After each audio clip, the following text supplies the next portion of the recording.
Bismillahirrahmanirrahim. Elhamdülillahi Rabbil alemin. Vessalatu vesselamu ala Resulina Muhammedin ve ala alihi ve sahbihi ecmain.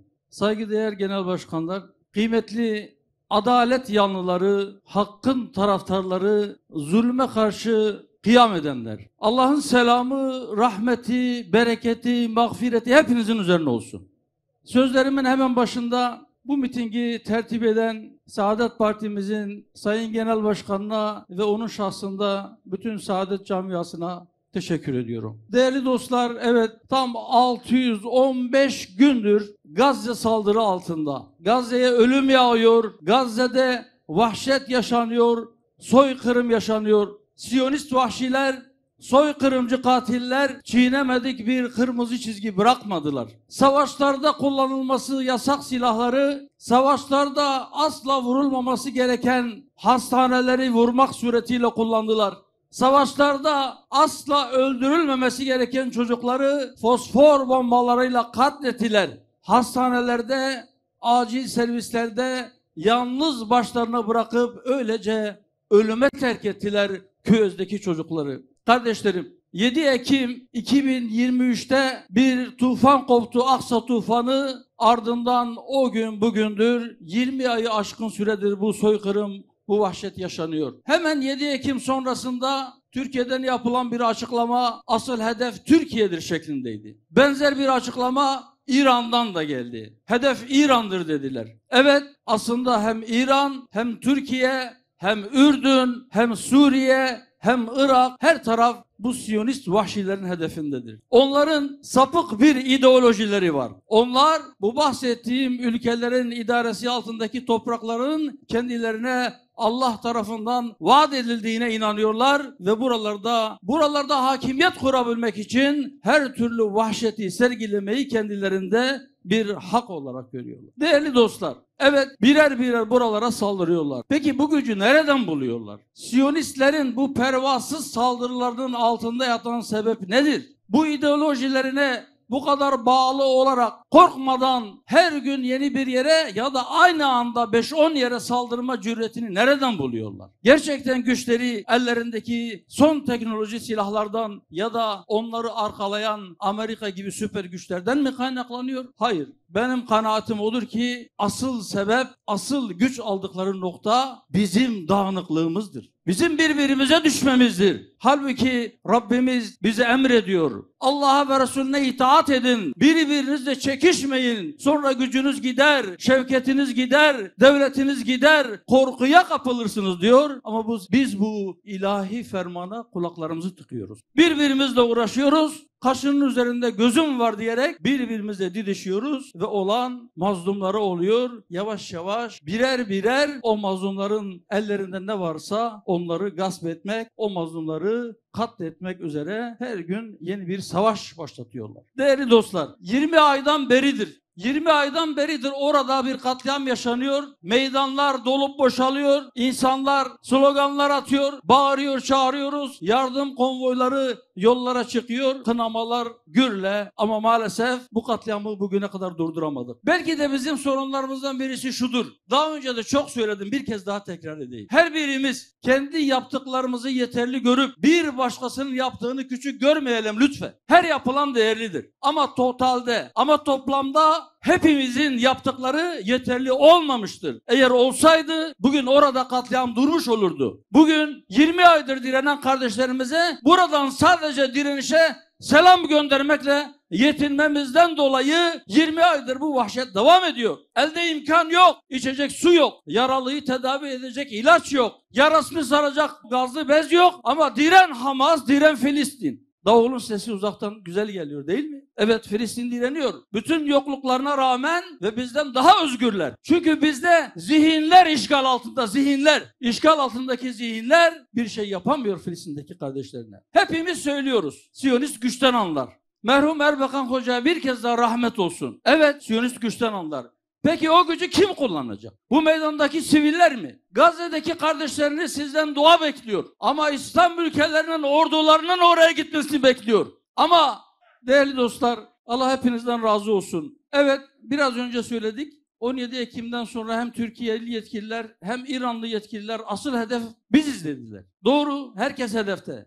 O zaman asıl soru şu. Daha önce de bu soruyu sordum. Herkes bu soruyu kendine sorsun. Şimdi her birimiz birer birer kurbanlık koyunlar gibi sıranın bize gelmesini mi bekleyeceğiz? Yoksa güç birliği ederek bu tehdidi durdurmaya mı çalışacağız? Evet, Siyonizm bugün değil. Emin olun, kurulduğu günden beri bölge barışının önündeki en büyük engel ve küresel barışa en büyük tehdittir. Ve bu tehdit mutlaka öyle veya böyle bertaraf edilmelidir. Değerli dostlar, biraz önce sunumu yapan kardeşimiz de söyledi. Mersin Milletvekilimiz Gazze'ye yönelik ablukayı kırmak ve refah kapısının açılması için oraya giden 80 ülkeden 10 binlerce aktivistten bir tanesi olarak oraya gitti ve maalesef Mısır polisinin saldırısına uğrayarak yaralandı. Küçücük bir şey, ciddi bir yara değil hamdolsun. Fakat şunun için bundan söz etmek istiyorum. Macit kardeşim burada. Filistinli kardeşlerimizin kadir şinaslığına çok güzel bir örnek, son yaşanan bir örnek. Bugün öğleden sonra Filistinli bir kardeşimiz bizi ziyarete geldiler. Ziyaret etmek istedikleri söylediler. Buyursunlar gelsinler dedik. Geldiler.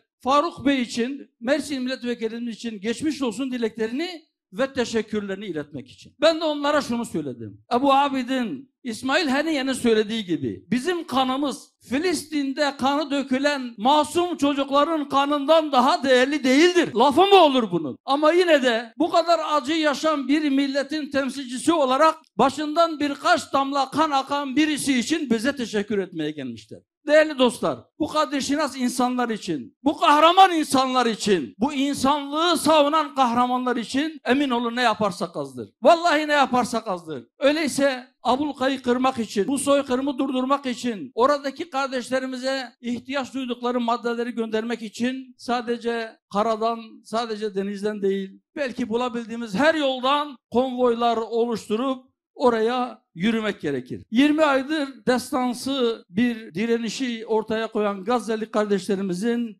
imdadına yetişmek için elden ne geliyorsa yapmak gerekir ve her birimiz kendimize şunu sormalıyız. Bugüne kadar yaptıklarımız yetmediğine göre bundan sonra daha fazla ne yapabiliriz? Aralık 2017'den beri aslında bizim çağrılarımız var. Burada benden önce söz alan genel başkanlar da kısmen dile getirdiler. Çok tekrar düşmemek adına kısaca şunu söyleyeyim. Gerçekten bu zulme karşı olanlar, gerçekten bu soykırımın karşısında insanlığın yanında durmak isteyenler, Müslim gayrimüslim fark etmez. Bütün ülkelere çağrımız şudur.